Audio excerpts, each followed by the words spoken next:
우리 옆에 분 한번 쳐다보고 인사 좀 합시다. 사랑합니다. 축복합니다. 네.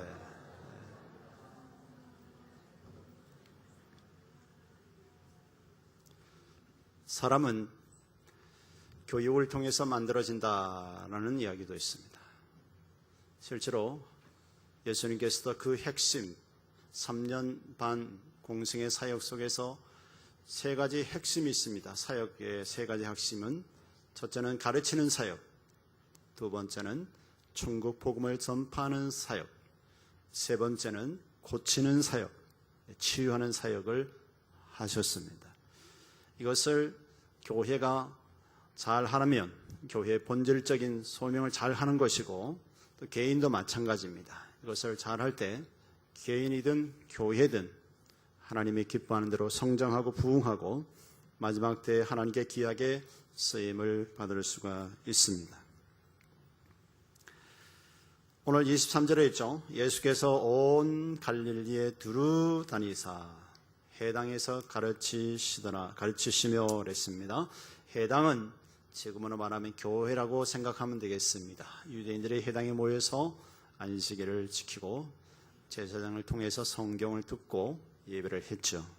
오늘 또 예수님께서는 온 갈릴리에 두루 다니면서 해당마다 가셔서 가르치는 사역을 하셨다라고 말씀합니다. 구약과 신약을 읽는 가정에서 한 400년 동안 영적인 무지 상태에서 백성들이 각자 자기 생각대로 신앙생활하고 굉장히 율법사들이 제사장들과 율법사들이 너무 많은 율법을 만들어서 인위적인 율법을 만들어서 사람들은 너무 신앙에 그 힘들고 영적인 것을 누리지 못하는 그 상황에서 주님은 오셔서 각 해당에서 하나님의 말씀을 가르치셨습니다. 영적인 무지를 깨닫게 해서 하나님의 기뻐하는 대로 마지막 때에 그 복음의 사명을 잘 감당케 하는 그런 사역을 주님께서 3년 동안 12제자뿐만 아니라 해당에서도 늘 가르치는 사역을 하셨습니다. 병자만 고친 것이 아니라 그들에게도 천국 복음을 전파하시고 늘 하나님의 복음을 전파하며 가르치는 사역을 하셨습니다. 예수님께서도 마태복음 성천하시면서 이런 말씀하셨죠. 마태복음 28장 19절에 20절에 너희는 가서 모든 민족으로 제자를 삼아 아버지와 아들과 성령의 이름으로 세례를 주고 내가 너희에게 분부한 모든 것을 가르쳐 지키게 하라라고 말씀합니다. 그러면 내가 세상 끝날까지 너희와 항상 함께 있을 것이다 라고 마지막으로 성천하시면서 말씀하셨습니다. 모든 민족에게 복음이 전파되어야 될 것을 명령하고 계십니다. 또 복음도 복음이지만 교회 안에서 예수 믿고 거듭난 하나님의 사람들은 말씀을 통해서 우리가 배워야만이 거듭나야만이 또 하나님이 기뻐하는 대로 살아갈 수가 있죠. 그래서 디모데전서 3장 16절 17절에 보면 모든 성경은 하나님의 감동으로 된 것으로 교훈과 책망과 바르게 함과 의로 교육하기에 유익하니 이는 하나님의 사람으로 온전케 한다 그랬어요. 그리고 모든 선한 일을 행하기에 온전케 하려 함이다라고 그랬습니다. 하나님의 말씀을 통해서 내가 하나님의 사람으로 온전케 되는 것입니다. 꼭 교회에서만 신앙생활만 온전케 되는 것이 아니라 하나님의 사람으로 온전케 되면 그 사람은 멋진 사람, 하나님의 형상을 회복하게 되죠. 아담과 하와가 하나님 따먹지 말라 선악과를 따먹음으로 인해서 범죄하고 타락하여 버림을 당하고 하나님의 형상을 잃어버렸잖아요. 타락해서 사람이 죄를 지니까 땅도 저주를 받게 됐죠. 그럼 인류의 대표인 아담과 하와가 타락함으로 인하여 모든 그 인류의 후손들은 다 저주 아래 거하게 되었고, 그래서 예수님께서 이 땅에 오셔서 이 천국 복음을 전파하신 것을 볼 수가 있는데요. 이제 그러기 전에 이제 또 이스라엘 백성들 또 구약에 보면 이 가르침에 대해서 굉장히 말씀을 많이 하십니다. 신명기 6장에 보면 너와 내 자손과 내 손자까지 하나님의 말씀을 가르치는데요. 이제 끊임없이 앉았을 때도 섰을 때도 누웠을 때도 잠잘 때에도 또 옷을 입고 다니는 옷술에 또 이마에다 말씀 붙이고 또 문 열고 나가는 문설주에다 바깥문에다가 늘 하나님의 말씀을 붙여서 말씀을 가르치는 이 사역을 하셨는데요. 들어가도 나가도 하나님 말씀을 보고 하나님 말씀 안에서 늘 끊임없이 세우는 그런 사역을 한 것을 신명기 6장 1절에서 9절까지 말씀하셨습니다. 그래서 하나님께서 레위기 18장과 레위기 20장에 보면 전체적으로 보면요, 또 이 젖과 꿀이 흐르는 가나안 땅을 앞두고 있는 이스라엘 백성들 굉장히 마음이 설레겠죠. 430년 동안 애굽에서 종로로 타던 그들이 이제는 하나님이 젖과 꿀이 흐르는 가나안 땅, 그들의 12지파에서 12명이 40일 동안 정탐하 갔다 왔는 그 땅 보고를 들었잖아요. 굉장히 기름진 땅이고 포도송이를 포도 한 송이를 두 사람이 메고 올 정도로 어마어마한 큰 포도송이와 견고한 성과 기름진 옥토, 그리고 이미 300-400년 동안 살아왔던 그 집 지어놓은 집들 들어가기만 하면 이제 그들이 그 부유함을 누릴 수 있는 행복함과 자유함을 설레고 있었는데, 하나님은 끊임없이 계속해서 말씀하시는 겁니다. 신명기 6장, 그리고 레위기 18장, 20장에 보면 그 가나안 젖과 꿀이는 가나안 땅에 살고 있는 7지파의 사람들은요, 첫째 우상을 섬겼어요. 굉장히 우상을 섬기면서 그 우상의 제물로 인하여 아이들을 막 제물로 주고 이러한 우상을 섬기고, 또한 두 번째는 굉장히 성적으로 타락했습니다. 가족 간의 이러한 성적인 타락, 그리고 짐승과의 성적인 교합질이 이루어지고, 굉장히 그 동성의 그러한 것들을 때문에 하나님이 그 땅을 벌하셨다는 거죠. 아무리 기름진 땅일지라도, 아무리 그 땅이 견고할지라도, 아무리 그 성 사람들이 군사가 아무리 완벽하게 준비됐을지라도 하나님께서 그 땅을 이제 토해내기 위해서, 그 땅을 벌하기 위하여 이스라엘 백성들을 그 땅에 이주하는데, 하나님이 이스라엘 백성들에게 말씀하는 겁니다. 너희들이 그 땅에 들어가서 그 땅의 사람들처럼 반복해서 또 그 풍소를 쫓고 죄를 지으면 너희들도 벌하고 그 땅에서 내가 벌하리라 라고 말씀을 계속적으로 반복하는 말씀을 가르쳐 줍니다. 그러니까 우리가 아무리 좋은 환경이 중요한 게 아니라, 뭐 아이들을 교육시키기 위해서 외국을 이민을 가야 되겠다, 뭐 어디를 가야 되겠다도 중요하지만 더 중요한 것은 그가 하나님의 사람으로 만들어 놓는 것이 우리에게 더 중요하다는 사실입니다.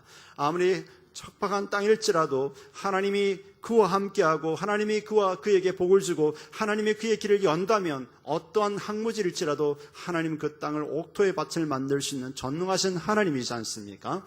그래서 하나님은 젖과 꿀이 흐르는 땅을 들어가려고 준비하고 있는 이스라엘 백성, 설레이는 그들에게 그것도 좋지만 들어가서 그들과 똑같이 살면 너희들도 멸망받는다, 그 땅이 너희를 토해낸다라고 레위기 18장 또 28장 20장에 또 그렇게 여러 말씀하는데, 집에 가서 창세히 읽어보면 아주 그 다양한 범죄, 세속 풍수 쫓지 말 것을 하나님 말씀하고 있습니다.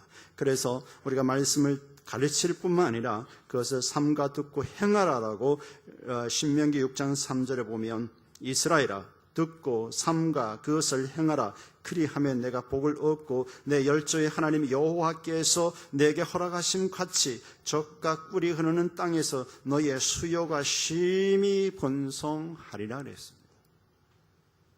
말씀을 아는 데서만 끝나는 것이 아니라 그것을 말씀을 행하라, 실천하라라고, 순종하라라고 말씀합니다. 그리고 마음을 다하여 성품을 다하고 힘을 다하여 내 하나님 여호와를 사랑하라. 오늘날 내가 내게 명하는 이 말씀을 너희 마음판에 새기라 그랬습니다. 어떤 지식의 머리에 새기는 게 마음판에 새기고, 마음판에 새길 때 우리가 행동으로 옮겨지지 않습니까? 마음 먹기에 달렸다 말이 있잖아요. 마음에서 행동은 출발되는 것이죠. 그리고 신명기 6장 7절 보면, 내 자녀에게 부지런히 가르치며 집에 앉아있을 때든지 길에 행할 때든지 누웠을 때든지 일어날 때든지 이 말씀을 강론할 것이며, 너는 또 그것을 내 손목에 매며 또 미간에 붙이며 내 집 문설주와 바깥문에 기록할지니라 그랬습니다. 시각적인 효과죠. 들어가도 나와도 받고, 옷에 손 보면서도 말씀, 거울 볼 때도 이마에 말씀 붙어 있고, 계속적으로 그렇게 하나님 말씀에 서지 근신에 깨어있지 않으면 우리도 스스로 죄의 유혹에 넘어가고 죄의 둔에서 기도 안 해도 괜찮고 말씀 안 봐도 괜찮다 그러면 중병에 걸려있는 영적인 환자인 것입니다. 두 번째, 예수님은 천국 복음을 전파하셨습니다. 여러분, 복음이 무엇이냐? 복음이 무엇인가? 쉽게 단어 두 글자지만 이 복음이라는 것은 엄청난 내용에 달려있죠. 복음이란 하나님이 사람 되어 오셔서 아담 이후로 죄로 말미암아 죽을 수밖에 그 인류를 위하여 하나님이 대신 위하여 십자가에 죽으시고 3일 만에 부활하시고 또 40일 계시다 승천하시고 다시 오실 재림 예수 그리스도를 갖다가 줄여서 두 마디로 복음이다라는 것입니다. 예수님께서 이 땅에 오셔서 천국 복음을 전파하시고 그랬는데요. 천국 복음을 전파하셨는데 천국 복음은 이 땅의 삶이 전부 다가 아니다. 죽어서도 영원한 세계가 있다 라고 말하면서 이 땅의 삶을 잠시 왔다가 사람의 연순 70이여 강건한 80이다 시편 90편 10절인가 말씀하셨잖아요. 잠시 왔다가 잠시 가는 것입니다. 이번 주에도 막 조문이 두 권 초상 조문을 부고를 받았어요. 목사님 한 분은 장인어른, 또 어제는 또 목사님 한 분, 아버님이 또 소천해 가지고 또 부고를 받았어요. 왔다가 가는 것입니다. 한 분은 90세, 목사님 장인은 90세, 한 분은 목사님 아버님은 70세 하나님 앞에 부름을 받고 갔습니다. 3번은 왔다가 잠시 왔다 가는 인생, 그것이 끝나는 것이 아니라 죽음 이후에 영원한 영생이 있고 죽음 이후에 믿지 않는 자는 영원한 멸망이 있다는 것을 주님께서 천국 복음을 전파하시는 것이죠. 하나님이 사람 되어 오신 그 예수님, 우주 만물을 창조하신 그 예수님이 어느 누구보다도 하늘과 땅 모든 권세를 가지고 계시는 천국과 지옥의 모든 권세를 다스리고 섭리하시는 그 예수님이 천국 복음을 전파하고 계시는 것입니다. 그래서 인류의 대표인 아담과 하와가 범죄하고 타락하여 그 이후로 태어난 모든 사람들은 선택의 여지 없이 죄의 노예로 죄의 뿌리를 가지고 태어나기 때문에 아무리 우리가 착하게 자라도 나중에 보면 참 저 사람이 죄질 사람이 아닌데 그 사람이 그럴 사람이 아닌데 뉴스를 보면서 종종 그런 소리를 듣지 않습니까? 굉장히 앞에 있는 목사도 거룩해 보이지만 하나님 말씀에 서지 않고 기도하지 않으면 여러분들이 상상하지 못할 죄를 지을 수 있습니다. 이건 어느 누구도 큰 소리 치지 못할 일입니다. 하나님 앞에 내가 깨어서 기도하지 않으면, 성령 안에 있지 아니하면 이 앞에 있는 목사도 여러분들의 생각지 못하는 상상할 수 없는 죄를 지을 수도 있습니다. 그래서 하나님은 하나님의 형상을 잃어버리고 죄의 노예에서 저주 아래 있는 인류를 위하여 주님이 십자가에 직접 오셔서 죄를 위해서 죽으시고 우리의 다시금 하나님의 형상을 회복시키시고 우리들에게 그리스도 안에서 복을, 하늘의 복을, 신령한 복을, 이 땅의 복을 주시기 위하여 주님은 십자가에 죽어서 우리 대신에 저주를 받으시고 죄를 속량하셨지 않습니까? 창세기 1장 20절에 27절에 보면 하나님이 하나님의 형상대로 사람을 지으시고 창세기 1장 28절에 보면 그들에게 제일 먼저 무엇을 하셨어요? 복을 주셨다 그랬어요. 영적인 복, 육적인 복, 정신적인 복, 물질적인 복, 모든 것이 포함이 되어 있죠. 그런 복을 주셔서 모든 만물을 다스리고 다스릴 것을 사람들에게 위임을 해 주셨죠. 우리는 예수 그리스도 안에서 이 땅 회복, 우리의 하나님의 형상이 예수에서 생명이 회복되면 주님의 권세가 주어진다고 말씀하지 않습니까? 요한복음 1장 12절에 영접하는 자 곧 그 이름을 믿는 자들에게는 하나님의 자녀가 되는 권세를 주셨으니 베드로전서 5장 8절에 마귀를 대적하라 그리하면 피하리라 그랬죠. 우리가 어떻게 마귀를 대적할 수 있겠어요? 예수 믿고 하나님 자녀들에게 하나님의 백성은 예수의 권세가 있기 때문에 마귀를 대적하면 마귀가 도망가는 거죠. 주의 권세 때문에, 내 권세가 아니라. 그러니까 우리는 주님의 권세가 주어진 하나님의 백성이라고요. 그래서 이제는 예수 믿고 천국 복이 뭡니까? 예수 믿고 나면 죄인이 의인이 된다. 로마서 4장 25절에 보면 우리의 죄를 위하여 죽으시고 너희의 의롭다 하심을 위하여 예수님이 살아나셨다라고 로마서 4장 25절에 말씀하셨고 요한복음 3장 16절에 그랬죠. 예수를 믿는 자는 멸망치 않고 영생을 얻게 하리라. 멸망에서 영원한 영생으로 예수를 믿게 되면 옮겨지는 그러한 역사. 요한복음 5장 24절에 4절에는 사망에서 생명을 옮겨줬다. 하나님을 예수를 믿는 자는 하나님 영생을 얻었고 심판에 이르지 아니하며 사망에서 생명을 옮겨줬다. 예수를 믿는 저와 여러분들은 신분이 영적인 신분이 달라지는 겁니다. 사망에서 생명으로 옮겨지는 영적인 신분이 달라지죠. 하나님의 생명을 소유하고 이 땅에 살고 육체의 장만 벗는 날 영원한 주님의 나라에 들어가지요. 그래서 요한계시록에 보면 생명책이 나오는 겁니다. 예수 믿고 구주로 영접되는 사람은 저와 여러분들의 이름이 천국의 호적 등본에 이름이 딱 기재가 되는 거죠. 2016년 8월 28일 몇 시 암흑에 예수 그리스도를 영접함. 교회 등록을 말하는 게 아니에요. 예수 그리스도 인격적으로 영접함. 딱 기록이 딱 되는 겁니다. 그러면 하나님 천국에 우리의 이름이 기록되고 하나님의 자녀가 되죠. 목사님 그걸 어떻게 알아요? 또 이렇게 질문을 할 수 있어요. 우리가 인격적으로 예수님을 고백했다면 그 시간이 주님이 우리의 하나님의 생명책 기록된 것이죠. 여러분 요한계시록 20장부터 22장까지 읽어보시면 생명책에 기록된 자가 천국에 들어간다고 말씀하고 있잖아요. 그렇지 않으면 둘째 사망에 처하게 된다. 둘째 사망은 지옥을 가리키지 않습니까? 이것이 천국 복음을 전파하시는 주님의 복음 사역이었다라는 사실을 말씀하고 있죠. 그래서 우리는 마귀의 자녀였던 신분이 이제는 하나님의 자녀가 되었습니다. 요한일서 3장 10절에 하나님의 자녀와 마귀의 자녀에 대해서 말씀하고 있습니다. 너희가 전에는 마귀의 자녀이더니 이제는 하나님의 자녀가 되었다라고 말씀합니다. 그리고 이제는 우리는 저주의 사람이었던 사람들이 예수 그리스도를 통해 죄 사함을 받고 우리는 축복의 사람, 복의 사람이 되었다. 갈라디아서 3장 13절에 우리의 저주를 위하여서 주님이 죽으셨다. 제 값을 속량하셨다. 제 값을 다 갚으셨다라고 말씀하고 있습니다. 이것은 어떻게 이루어져요? 내가 예수 그리스도를 인격적으로 믿음으로 고백되는 자에게 이러한 저주에서 속량받고 이제는 복의 사람으로 만들어주시는 하나님의 은혜라는 것입니다. 구원은 하나님 은혜인 것이 나의 선한 행동을 되는 것은 아닙니다. 단 구원받았으면 이제 우리를 구원받은 백성들을 왜 구원한 목적이 뭡니까? 그리스도의 증인되기 위하여. 또 두 번째 목적은 우리를 하나님의 선한 일을 하기 위하여 우리를 구원하신 목적입니다. 나 혼자만 잘 먹고 룰루랄라 살게 하려고 구원하신 것이 아니라 나를 통하여 믿지 못하고 제 가운데 살고 있는 문 영혼들에게 그냥 두면 지옥 갈 영혼들에게 복음의 증인되게 하고 또 뭡니까? 그들에게 선한 일을 하기 위하여 우리를 지으셨다라고 구원하셨다라고 말씀하고 계십니다. 주님께서는 이 천국 복음을 전파하시고 그 다음에 또한 사역 속에서 모든 병자를 고치셨다라고 말씀합니다. 오늘 본문의 말씀 보면 23절 후반절에 백성 중에 모든 병과 모든 약한 것을 고치시니라고 그랬습니다. 그리고 24절에 그 소문이 온 수리아에 퍼진지라 사람들의 모든 앓는 자, 곧 각색병과 고통에 걸린 자, 귀신 들린 자, 간질하는 자, 중풍병자들을 데려오니 저희를 고치시더라. 지금도 주님께서는 이 치료하는 사역을 지금도 하고 계십니다. 믿으시면 아멘.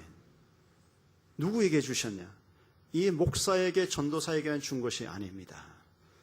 주님의 건설을 믿는 여러분들에게도 똑같이 주셨습니다.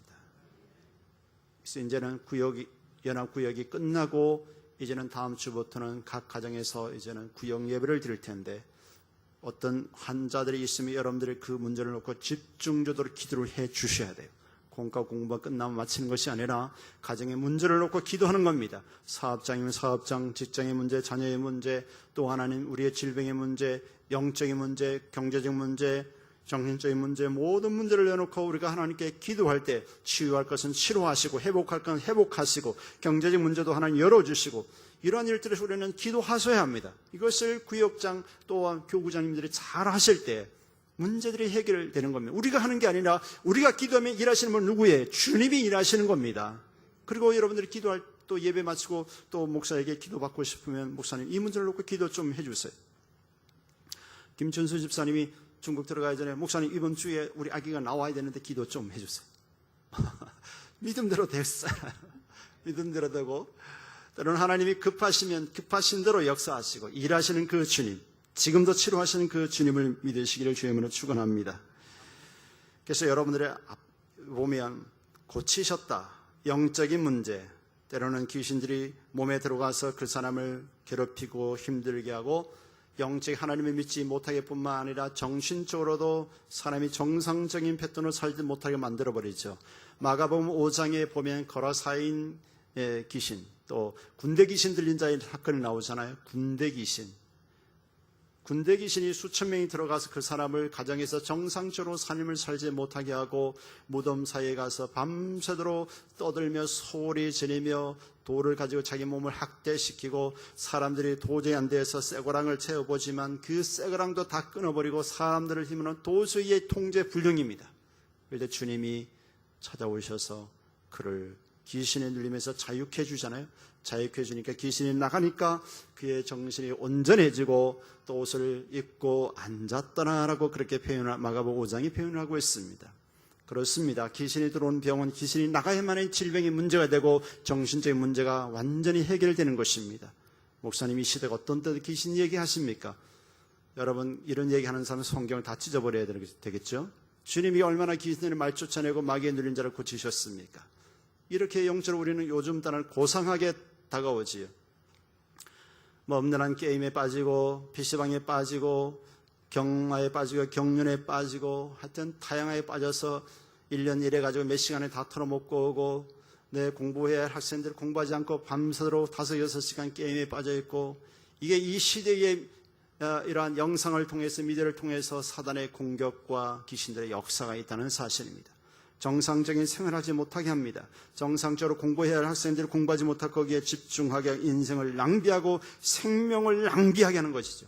시간의 낭비가 아니라 우리는 다시금 이 시간이 지나가면 오늘 예배 시간이 지나면 다시금 이 시간을 돌이킬 수 없는 우리는 시간을 지금 사용하고 있거든요. 곧 생명의 시간인 것입니다. 이 생명의 시간을 사탄은 허비하고 낭비하게 하는 것입니다.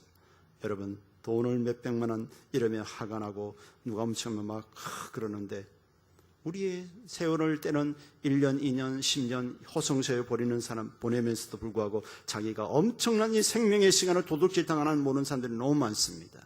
요한복음 10장 10절에 도둑이 오면 도둑질하고 죽이고 멸망시키는 것뿐이다 그랬습니다. 우리의 인생에 도둑질을 당하지 마시고 늘 복음 안에서 성령 안에서 충만하여 주시기를 주임으로 축원합니다. 이 사단은 우리에게 와서 시간을 도둑질하고 가정의 본문에 충실하지 못하게 하고 사역을 충실하지 못하게 하고 끊임없이 하나님의 사역에 걸림돌이 되고 말씀에 불순종케 하고 역사는 어둠의 이 사단의 공격들이 굉장히 많습니다. 여러분 자신 한번 더 살펴보시길 바랍니다. 내가 예수 믿은 지 얼마나 되었는데 오래되었는데 아직도 영적으로 깊이 들어오지 못하고 원인이 어디 있는지, 그것이 사단의 공격과 방해였다면 우리는 감히 털고 일어나야 하는 겁니다. 전부 다 그렇진 않습니다.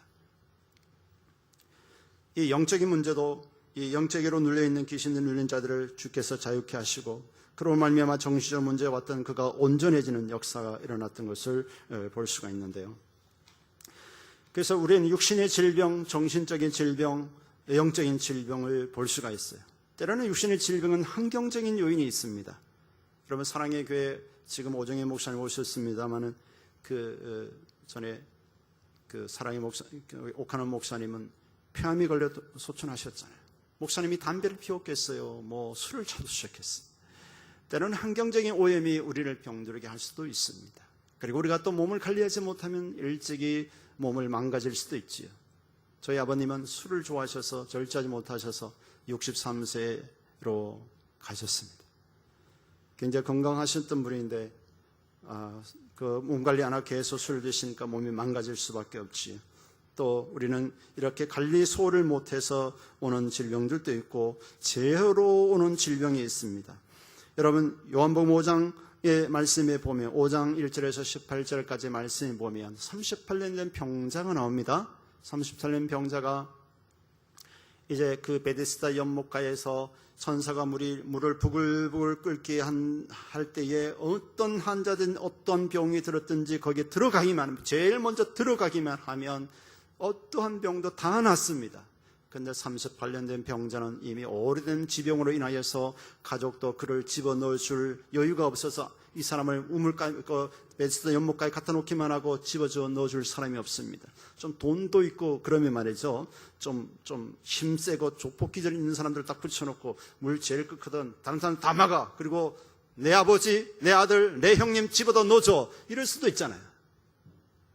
근데 그를 이미 가족들에게도 버림받은 그런 상태였어요.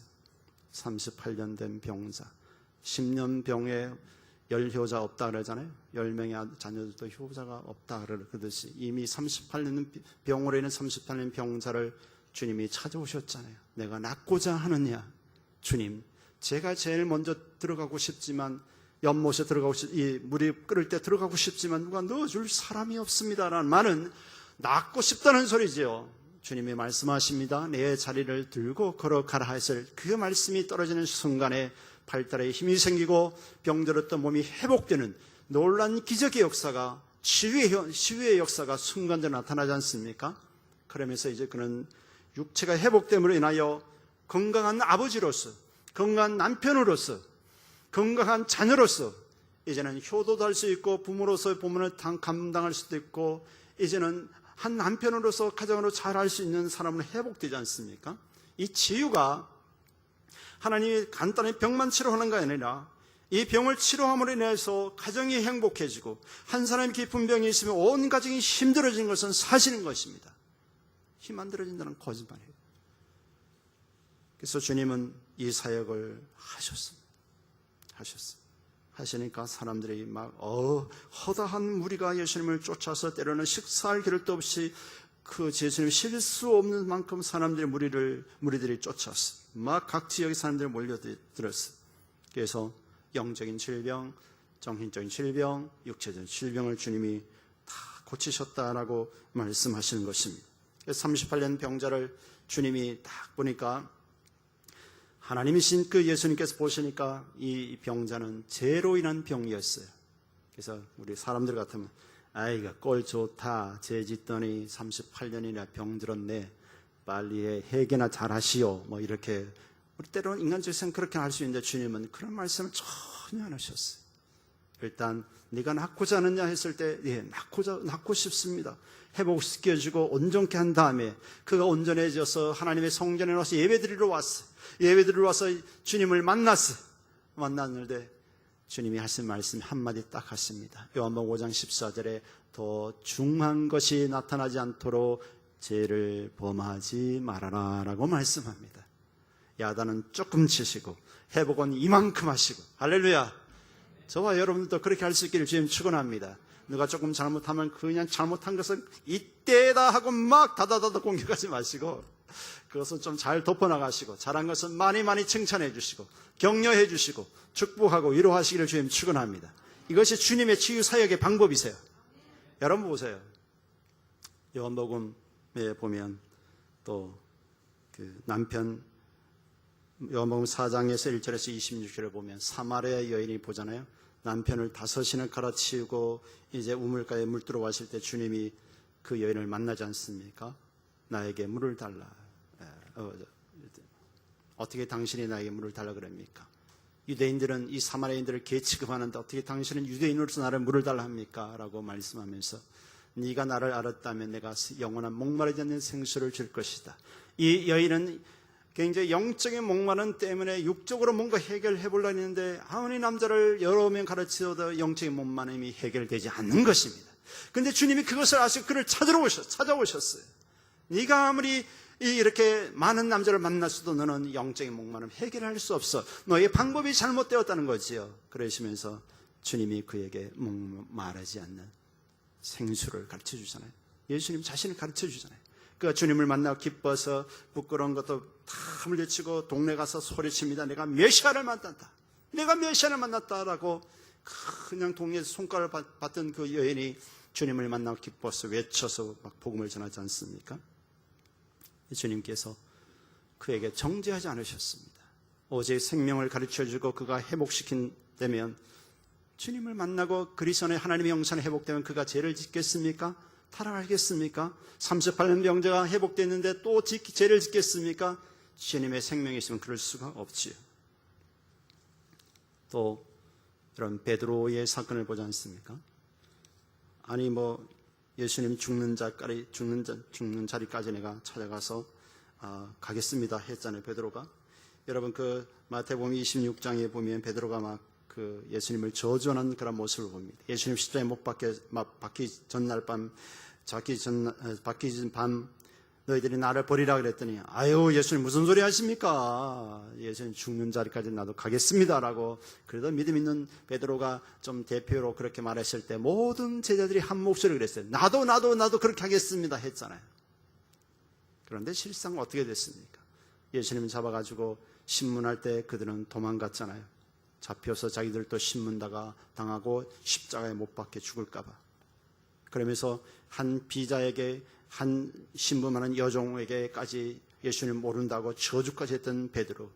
그런데 그런 순간에 주님이 신문당하던 베드로를 쳐다보는 그런 사진이 있어요. 딱 쳐다보는 눈이 서로 마주치죠. 베드로가 뭘 생각나겠어요?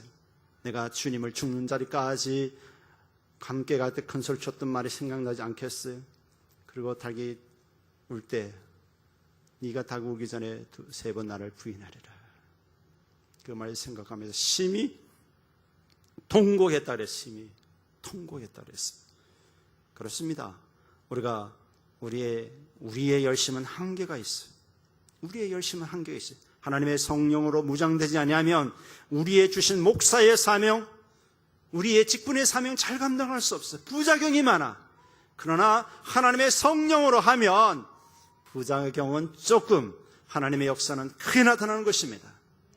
그래서 이러한 베드로를 주님이, 부활하신 주님이 나중에 만나주시죠. 요한복음 21장인가 보면 나타나셔서 베드로야 나를 사랑하느냐? 주님, 내가 주님을 사랑합니다. 베드로야 나를 사랑하느냐? 주님을 사랑합니다.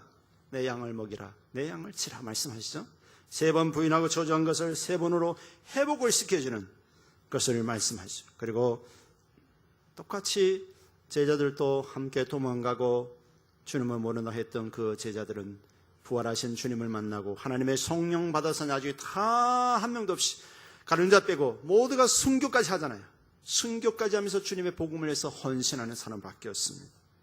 주님은 이 치유 사역 하실 때 어떤 그 사람의 지적과 안 그래도 상처 나서 아픈 데다 거기다 더 상처 막 찌르고 막 이렇게 너는 그랬잖아 그래서 살 찌르. 안 그래도 아픈 데다 자꾸 찔러. 이게 제약된 속성이에요. 그러나 주님은 그걸 안 하셨어요. 안 하시고 그를 치유하시고 회복하시고 그를 하나님 나라를 위해서 일하는 귀하게 쓰임받는 치유 사역을 하셨습니다. 우리는 그리스도인이라면 하나님의 성령의 사람이라면 주님의 이 치유 사역을 닮으시기를 주의 이름으로 축원합니다. 주님은 멋지세요. 성경 읽어보면 저는 사복음서 읽어보면 그 힘들고 지친 사람들에게 한마디도 책망하고 그런 적이 없어요. 가늠하다 접힌 여인이 왔었잖아요. 사람들이 당신은 어떻게 이 사람을 어떻게 처리할 겁니까? 돌로 치러 율법대로 돌로 쳐 죽이라 하면 예수님은 참 사랑 없는 메시아일 것이고, 네? 놔주라 그러면 또 율법에 어긋나는 것이고, 그럴 때 뭐라 하셨어요? 죄 없는 자가, 너희들 중에 죄 없는 자가 돌을 들어서 이 애를 치라 그랬잖아요. 그랬을 때 성경 자세히 읽어보면 어른에서부터 아이들까지 돌을 놔두고 다 도망갔다 그랬어요. 죄 없는 자가 어디 있겠어요? 다 죄인이죠. 하나님 앞에는 다 죄인인 것입니다. 주님은 그렇게 해서 그가 음란 죄를 지었던 회개하고 그가 회복을 시켜주시고 위로해 주시고 다시금 새 생명 얻을 수 있도록 치유하시는 주님의 멋진 사역을 사복음서를 통해서 볼 수가 있습니다. 참으로 이 시대는 굉장히 영적으로 도전받는 그런 시대입니다. 그래서 우리가 참으로 하나님의 엄청난 은혜를 부어주심에도 불구하고 감사하지 못한 시대, 부모가 엄청난 희생을 하며 헌신하고 자녀를 양육했음에도 불구하고 부모를 공경하지 않는 시대, 하나님의 엄청난 복을 받아서 부를 이루고 있는데도 불구하고 하나님 사랑보다도 물질과 쾌락 사랑을 더하는 시대를 살아가고 있습니다. 그래서 우리는 오늘 주신 말씀대로 주님의 가르침 사역을 잘 배워서 내가 이 땅에 사는 목적이 무엇인가? 왜 살아내는가? 우리는 이 땅의 삶이 전체가 아니라 예수 그리스도의 복음의 사역을 잘 감당하고 천국 복음을 전파하시고 그를 치유하신 사역, 가르치는 사역, 뭡니까? 내가 먼저 남을 가르치기 전에 내가 먼저 가르침을 받아야 된다는 사실입니다. 전반기에 12주 세가족 성경 공부를 40여 분이 이 공부를 수료를 마쳤어요. 그 중에 완벽하게 출석도 다 하시고 또 제가 가점을 내준 대로 다 하신 분들이 꽤 여러분 계세요. 그 중에 아직도 출석도 좀 몇 번 빠지고 이런 분들을 위해서 제 이익에는 다시금 내가 이렇게 공부를 인도하면서 빠진 그 가에 다시 와서 들으시고 영적 리더자로서 좀 준비해 가기로 해서 이 기도 제가 하고 나중에 어느 정도 훈련되고 제대로 된 분들이 이제 새로운 새신자들을 여러분들이 전도한 분들을 여러분들이 직접 이제 성경을 인도하는 리더자로도 일하도록 세울 겁니다. 그래서 여러분들이 내가 복음을 전하고 가르침 받고 복음을 전하면요 내가 더 은혜를 받아요. 설교하는 자가 제일 먼저 은혜 받는 거 아십니까? 준비하다 제가 먼저 은혜를 받는다고요. 제가 은혜가 안 되면요 설교하는 자가 굉장히 힘들었어요. 그래서 여러분들은 또 이제 말씀을 또 배우고 이런 분들을 저는 그래 목회 비전이 목회 철학이라면 철학이랄까 말씀을 이렇게 공부를 한 사람들을 안수집사 세우고 건사 세우고 앞으로 그것도 그분들의 장로님 되시고 교회의 중직자로서 섬기게 하려고 합니다. 장목사님도 그렇게 하셨지만 저도 또한 말씀을 교육을 받은 분들이 또 그렇게 하면 더 주님 앞에 귀한 가르치는 사역자로 할 수 있고 또 천국 복음을 증거하는 자로 또 치유 사역으로 주님의 마음을 가지고 주님의 치유 사역을 위해서 이 12주 성경 공부를 다시금 후반기 9월 18일부터 시작하는데 또 여러분들이 함께해서 저는 억지로 권면하지 않습니다. 하기 싫은 사람 억지로 해놓으면 뭔가 중간에 문제를 일으켜요. 전하는 마음으로 나도 공부를 해야 되겠다. 주일 오후 3시 아니면 또 평일날 화요일 아니면 목요일날 전체적 은혜물로서 저녁 타임으로 또 해서 2타임을 운영하려고 합니다. 한 분일지라도 저는 할 겁니다. 그래서 여러분들이 하나님 주님의 그 가르치는 사역이 주님의 명령이고 교회의 본질이고 전파하는 사역이 주님의 본질이고 교회의 사명이라는 사실 또 치유하는 사역이 그 주님의 뜻이라는 것을 알게 되면 건강한 교회로 우리 교회는 앞으로 마지막 때 귀하게 쓰임받을 줄 믿습니다.